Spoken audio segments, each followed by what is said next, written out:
The president of a US investment bank has said Britain should stay in the EU to ensure London remains a great financial capital of the world. Gary Cohn, of Goldman Sachs, said financial firms want to stay in London, and Britain staying in the EU was the best thing for all of us.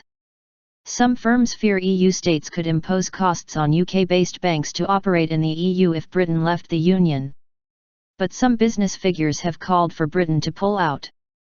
Mr. Cohn said, "I think for the UK it's imperative to keep the financial services industry in London. We all want to stay in London, it is our European headquarters. I think that having a great financial capital of the world staying in the UK and having the UK be part Europe is the best thing for all of us." Passporting. BBC Business editor Kamal Ahmed said the prospect of a referendum on Britain's EU membership if the Conservatives win May's general election had raised fears that withdrawal could lead to many foreign banks moving their headquarters out of the UK. He said this could be caused by the EU's use of passporting rules, which could mean banks had to move their headquarters to EU countries or face higher costs.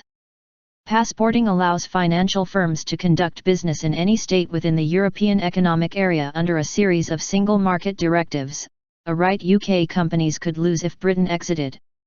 Business leaders including the Confederation of British Industry and Virgin boss Sir Richard Branson have said Britain should stay in the EU.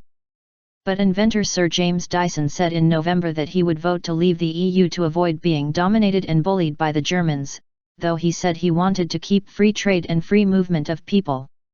Businessman Paul Sykes, one of Britain's richest men, is a major financial backer of the UK Independence Party and has criticised the UK's main political parties for their slavish support for the EU.